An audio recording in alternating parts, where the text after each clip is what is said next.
할렐루야. 한 거의 10년 다 된 것 같습니다. 제가 이제 찾아뵌 게. 어쨌든 여러분 다시 만나 뵈서 정말로 반갑고요. 오늘 함께 은혜를 나누도록 하겠습니다.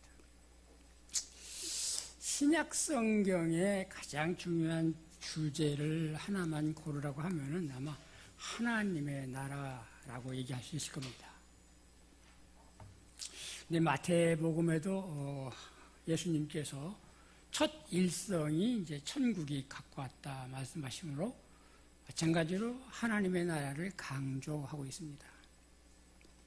근데 오늘 우리는 예수님을 어떤 분으로 알고 있나요? 당연히 그분은 하나님의 아들이시고 또 우리의 구세주이시고 또 우리의 왕 되신 분이시죠. 그런데 우리가 만일 마태복음에 나오는 여러 가지 기사나 이적들을 통해서 그 사건 그 자체만 생각하면 우리는 중요한 것을 놓칠 수가 있습니다. 사실 그거는 인간이 할 수 없는 일들이죠. 그죠? 그건 오직 하나님만이 하실 수 있는 일입니다.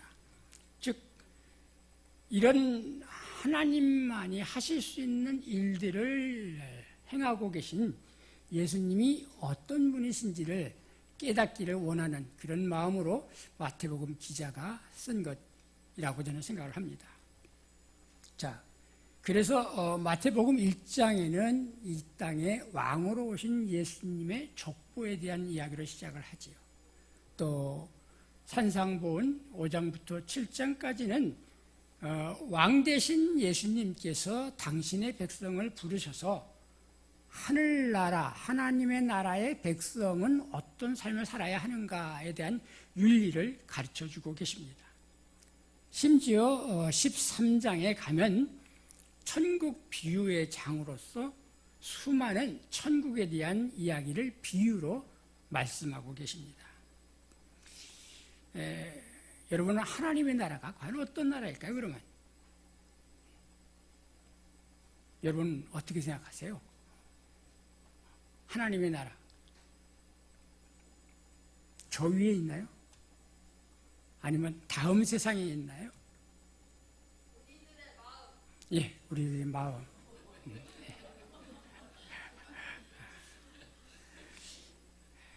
하나님의 나라에서는 신분과 계급이 있을 수가 없죠, 그죠? 빈부의 차이도 있을 수가 없습니다. 모든 사람들이 다 하나님의 형상대로 지음받은 하나님의 백성이라고 얘기하죠. 그래서 예수님께서는 이방인을 차별하신 적이 없습니다. 또 세리와 또는 창녀와 같이 사회적으로 천대받았던 그러한 사람들도 내친 적이 없으시죠. 절대 용납받지 못한다 생각했던 사람들을 품에 안으셨습니다. 그래서 예수님은 이게 바로 하나님의 나라야 하고 보여주신 것입니다. 백부장의 딸도 이방인 여인의 딸도 나병 환자도 창기와 세리들과 함께 먹고 마시면서 지적을 받고 혼란을 당했어도 묵묵히 당신께서 이 땅에 오신 목적, 즉 천국을 가져오기 위해서 그렇게 수고하고 애쓰셨습니다. 그런 의미에서 오늘 우리가 읽은 마태복음 18장은 신앙 공동체에 준 설교 말씀입니다. 마태복음은 5개의 설교가 있는데 그 중에 중요한 교회 공동체에 주신 설교 말씀인 거죠. 그래서 오늘은 이 마태복음 18장에 나와 있는 핵심되어지는 내용을 통해서 지금 교회에 필요한 것은 무엇인가를 함께 좀 생각을 해 보려고 합니다. 우선 1절을 보면 제자들이 예수님께 이렇게 묻죠. 그때 제자들이 예수께 나와 이르되 천국에서는 누가 크니까? 라고 얘기합니다. 당연히 이 천국이 하나님의 나라인데 바로 하나님이 다스리는 그곳, 왕으로 통치하시는 예수님이 우리의 주인이 되신 곳, 그것이 천국이지요.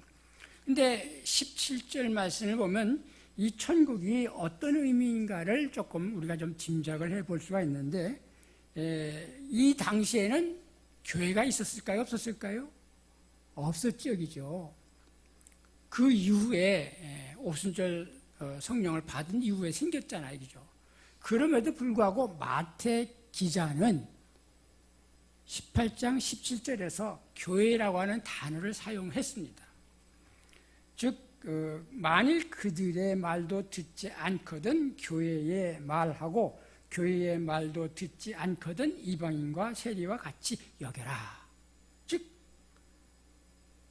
이 말씀을 통해서 보면 하나님의 나라 천국은 교회임을 우리가 짐작을 할 수가 있습니다.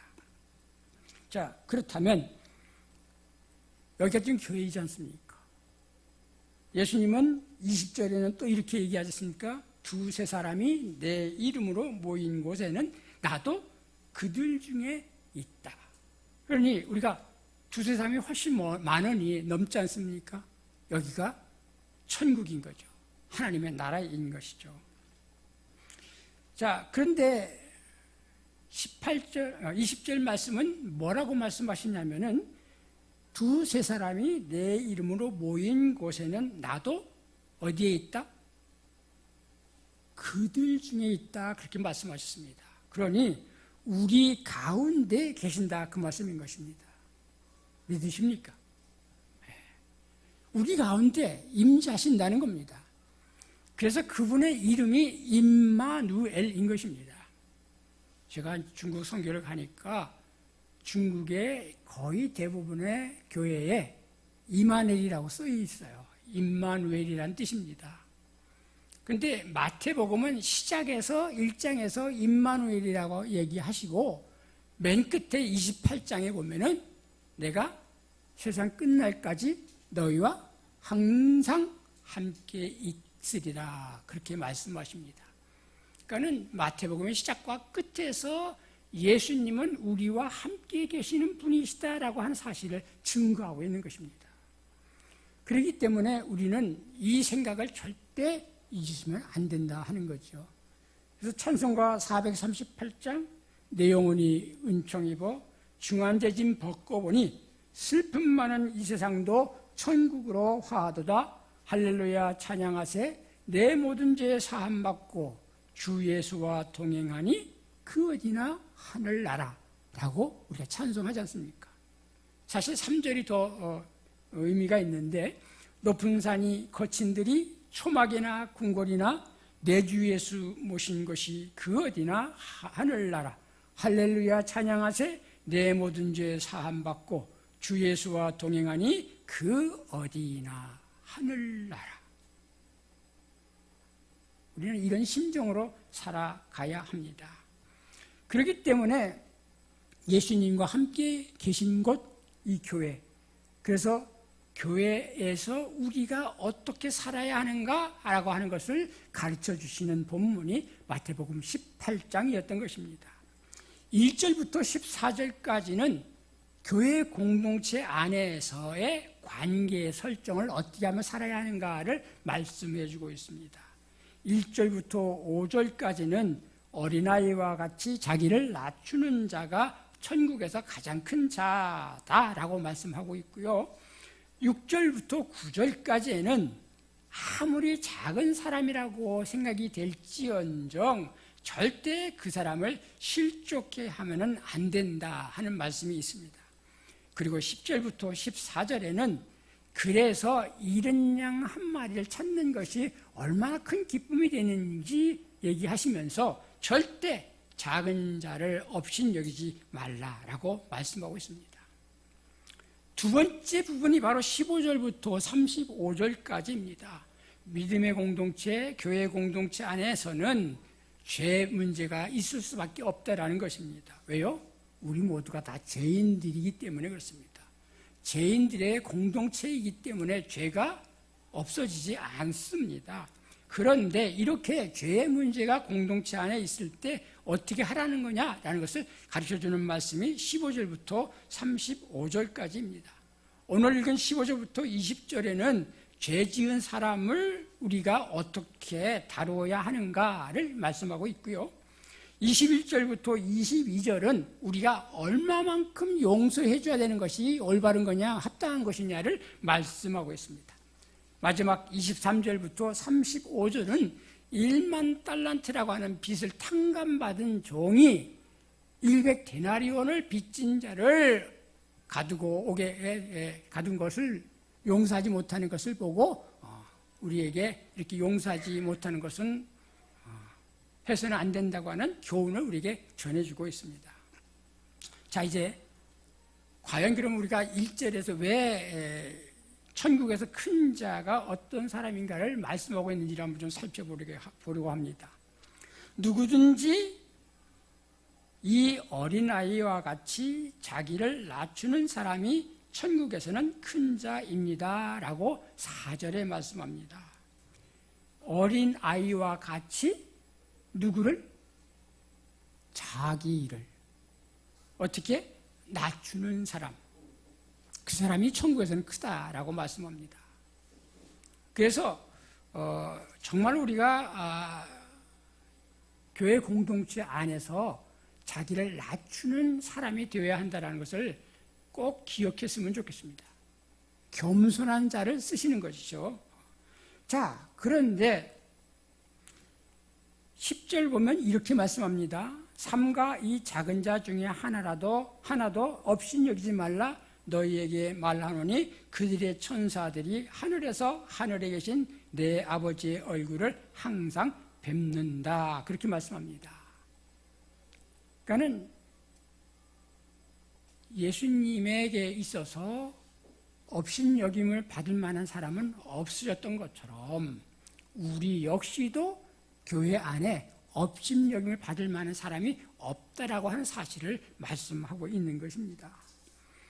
그렇기 때문에 12절부터 14절은 이렇게 다시 또 강조를 하지요. 너희 생각은 어떠하냐? 만일 어떤 사람이 양 100마리가 있는데 그 중에 하나가 길을 잃었으면 그 99마리를 산에 두고 가서 길 잃은 양을 찾지 않겠느냐? 진실로 너희에게 이르노니 만일 찾으면 길을 잃지 아니한 99마리보다 이것을 더 기뻐하리라. 이와 같이 이 작은 자 중에 하나라도 잃는 것은 하늘에 계신 너희 아버지의 뜻이 아니니라. 한 사람이라도 잃는 것은 하나님 아버지의 뜻이 아니라는 것입니다. 그러므로 여러분 한 분 한 분들은 다 하나님께 소중한 분들이라는 겁니다. 어느 누구 한 분이라도 이 교회 공동체에서는 없어서는 안 될 그러한 분들이라는 것이죠. 그런 의미에서 한번 인사를 한번 서로 나눠볼까요? 성도님은 내게 정말 소중한 존재입니다.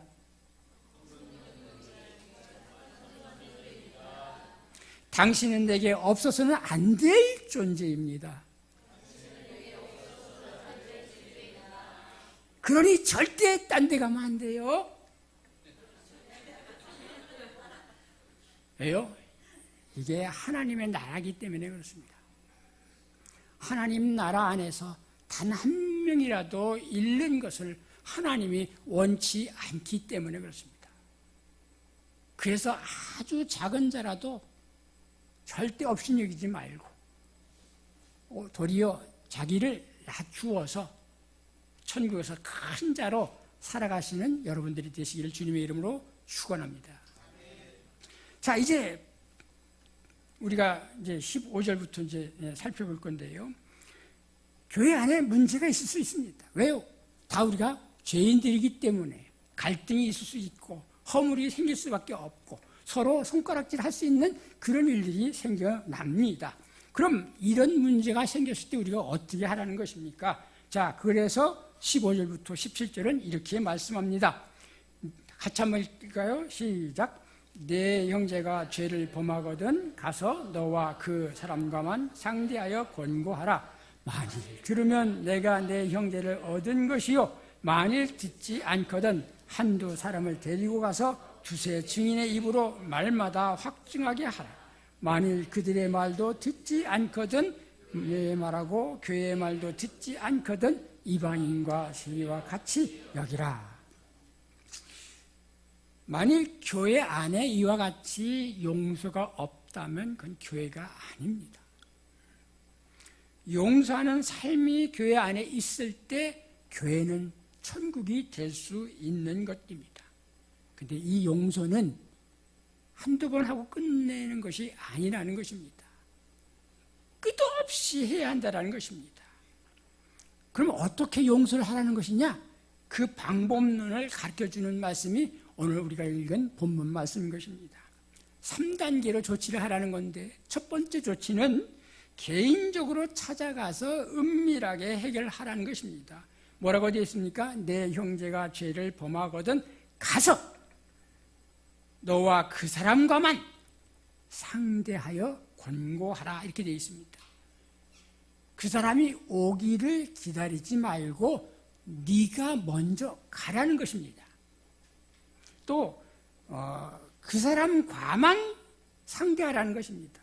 그러니까는 다른 사람이 알지 못하게 은밀하게 이 문제를 해결하려고 하는 그런 마음 자세로 임하라는 것입니다. 그 다음에 세 번째는 권고하라고 그랬습니다. 정죄하라고 그러지 않았습니다. 야단치라고 하지 않았습니다. 잘잘못을 따지라고 하지 않았습니다.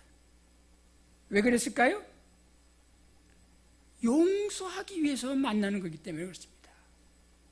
용서가 전제가 되기 때문에 그 사람을 만났을 때 정죄 안 하는 것입니다. 그런데 왜 개인적으로 해야 될까요? 공개적으로 떠들면 어떤 문제가 생깁니까? 우리가 잘 아는 것처럼 그 사람을 보호할 수가 없기 때문에 그렇습니다. 만약 여러 사람이 이 문제를 알게 됐을 경우 어떤 일이 벌어집니까? 그 사람은 실족하고 말일 것입니다. 목적이 뭐였습니까? 용서하는 거였잖아요. 그런데 공개적으로 얘기해가지고 실족하게 한다면은 이거는 목적을 달성하지 못한 것이 되고 맙니다. 자, 그렇기 때문에 그 결과가 어떻게 되는 겁니까? 만일 들으면 내가 내 형제를 얻은 것이요 라고 말씀합니다. 그렇게 은밀하게 먼저 찾아가서 권고해가지고 그 사람이 들으면 그 형제를 네가 얻는 거야. 이게 하늘나라에서 얼마나 큰 상급인지 알겠지? 이렇게 말씀하고 있는 겁니다. 아니, 최선의 노력을 다 해야 되는 것이죠. 두 번째 단계는 그래서 7절 말씀에 우리가 이제 생각해야 될 것이 실족하게 하는 일들이 있음으로 말미암아 세상에 화가 있도다. 실족하게 하는 일이 없을 수는 없으나 실족하게 하는 그 사람에게는 화가 있도다. 그렇게 말씀했습니다. 사람을 실족하게 만들었을 때 그 책임이 누구에게 있습니까? 그 실족하게 만든 사람에게 있다라는 것입니다. 두 번째 단계는 몇몇 사람이 함께 가서 권하라라고 말씀하고 있습니다. 증인을 세워서 문제 해결을 한번 해봐 이렇게 말씀하시는 것이죠. 이때도 정죄가 목적이 되어서는 안 됩니다. 권면을 통해서 회개하게끔 하기 위해서 우리가 만나야 하는 것입니다. 그러니 당연히 비밀이 보장되어야 합니다. 세 사람이 갔으니 공정하게 처리해야만 합니다. 이것이 중요합니다. 비밀, 공정, 그리고 목적은 회개. 세 번째 단계, 마지막 단계는 교회가 공식적으로 개입하는 것입니다. 죄인을 찾아가서 권면하고 그래도 듣지 않으면 이방인과 세리와 같이 여기라 이렇게 말씀합니다. 많은 사람들이 예전에, 지금은 좀 덜 합니다만 예전에는 이 말씀을 교회 안에서 치리권을 행사할 수 있는 근거 조문으로 그렇게 이 말씀을 생각했습니다. 그러나 여기 어디에 출교시키라고 적혀 있지는 않습니다. 이방인과 세리와 같이 여겨라 라고 되어 있지 출교해도 된다라는 말은 아니었습니다. 여러분, 교회는 출교를 할 수가 없는 단체가 되어야 합니다. 여러분, 우리가 자식이 죄를 범했다고 해서 어느 부모가 그 자식을 갖다가 호적에서 빼버립니까? 있을 수가 없지요. 하나님, 우리 아버지도 똑같습니다. 당신의 자녀를 버리겠습니까? 버릴 수가 없는 것이죠. 그 증거가 우리가 잘 아는 탕자의 비유 말씀 아닙니까? 그죠? 세상의 조직은 그 조직의 잘못을 범한 사람이 있으면 쫓아내도 됩니다. 징계해가지고 많은 과실이 있으면은 벌금을 갖다가 때릴 수도 있지요. 그러나 하나님의 나라는 누군가가 죄를 짓고 회개하지 않는다고 해서 버려서는 안 된다는 것입니다. 그렇다면 이방인과 세리처럼 여기라는 이 말씀은 뭔가요? 그것은 우리가 끝까지 참고 기다리며 사랑해 주라는 그런 의미를 담고 있습니다. 우리 예수님께서 이방인과 세리와 창녀들을 저주하신 적이 있으십니까? 욕하신 적이 있습니까? 내친 적이 있습니까? 없지 않습니까? 세상 사람들이 손가락질하도 예수님은 품으셨습니다. 그랬기 때문에 우리도 예수님이 그렇게 사랑을 베풀어 준 것처럼 우리 역시도 그들을 그렇게 끝까지 참고 기다리고 사랑을 베풀어 주어라 라고 하는 말씀인 것이죠. 이 말씀을 우리는 유진 피터슨이 쓴 메시지 성경을 통해서 더 잘 이해할 수가 있습니다. 그래도 그가 듣지 않거든 교회에 말하여라. 교회의 말도 듣지 않거든 너는 처음부터 다시 시작해야 할 것이다. 그에게 회개의 필요성을 지적하고 하나님의 용서하시는 사랑을 다시 베풀어야 한다. 이것이 바로 이방인과 세리와 같이 여기라는 말의 숨은 뜻 아닐까요? 이게 예수님의 생각이 아닐까요? 다시 처음부터 회개의 필요성을 깨우쳐 주고 그리고 하나님의 용서하시는 사랑을 베풀어 주는 것, 이게 바로 이방인과 세리와 같이 여기라는 것입니다. 그런데 그 다음이 중요합니다. 예수님께서 마태복음 15절부터 17절까지 이렇게 말씀하신 다음에 18절부터 20절에 다시 이렇게 말씀하고 있습니다. 다시 한번 같이 읽어볼까요? 시작. 진실로 너희에게 이르노니 무엇이든지 너희가 땅에서 매면 하늘에서도 매일 것이요 무엇이든지 땅에서 풀면 하늘에서도 풀리리라. 진실로 다시 너희에게 이르노니 너희 중에 두 사람이 땅에서 합심하여 무엇이든지 구하면 하늘에 계신 내 아버지께서 저희를 위하여 이루게 하시리라. 두세 사람이 내 이름으로 모인 곳에는 나도 그들 중에 있느니라. 이 말씀 기도하라는 거잖아요, 그죠? 누구를 위해서 기도해야 될까요?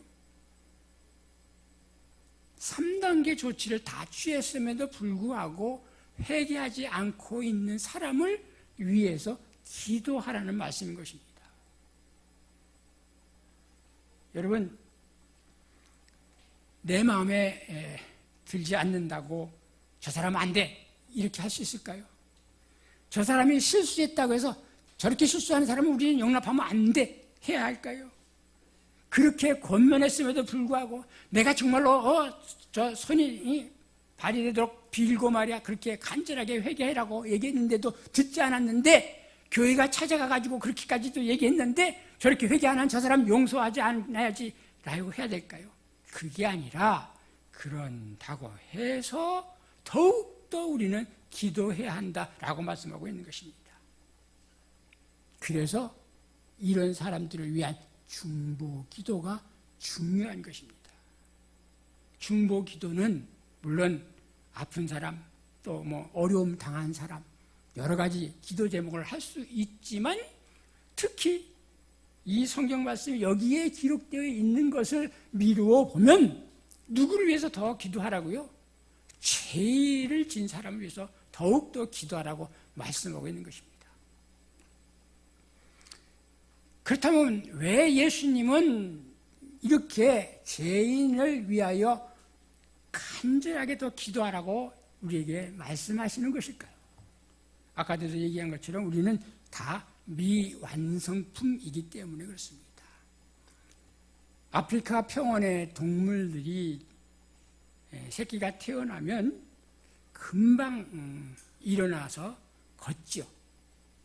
왜 그럴까요?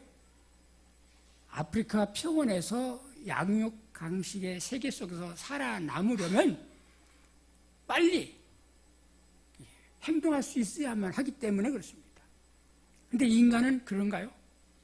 인간은 한참 동안을 엄마, 아버지, 할머니, 이모 누군가가 다 들러붙어가지고 안아주고 먹여주고 그렇게 키워야만 합니다. 오랜 기간의 보살핌이 필요합니다. 그럼 그리스도인은 어떤가요? 그리스도인도 똑같지 않습니까? 그리스도인의 시작은 성령님의 역사하심으로 아주 쉽게 시작할 수 있습니다. 그러나 장성된 믿음의 분량에 이르는 것이 쉽습니까? 목사인 저도 쉽지 않은데요. 여러분, 하나님의 은혜 가운데서 하나님의 말씀과 성령의 역사로 계속해서 성장해야 하는 존재가 우리 그리스도인들인 것입니다. 그래서 교회가 필요합니다. 그래서 믿음의 공동체가 필요합니다.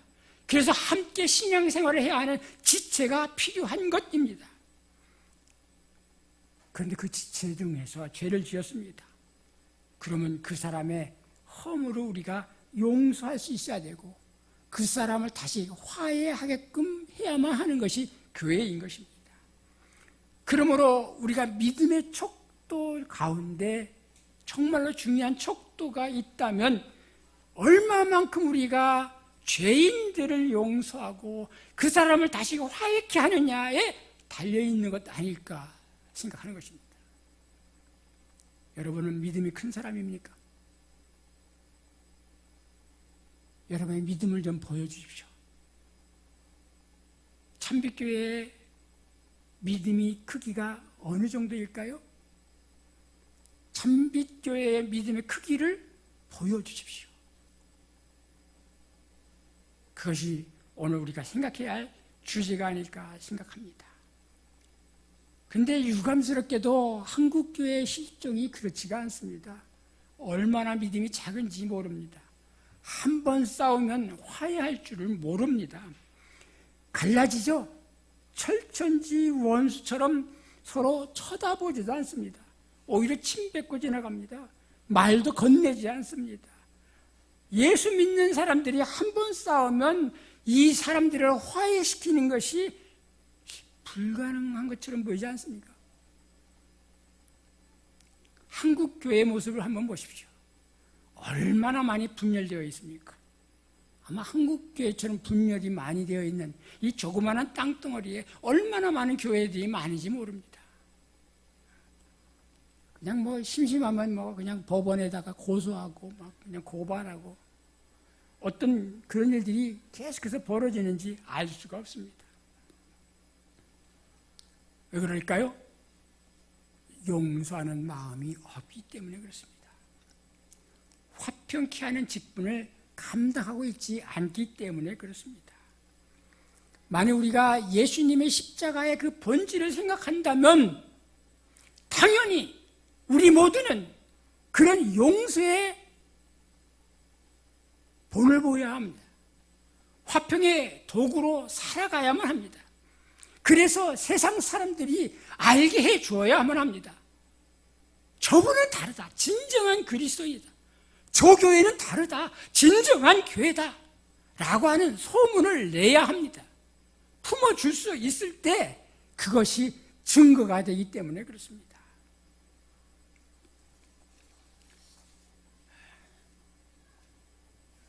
(30분을) 꼭 채우라고 말씀하셔서 거의 30분이 다 돼간 것 같습니다만 예와 하나를 소개하고 마치겠습니다. 기러기 우로에는 하늘 구말리.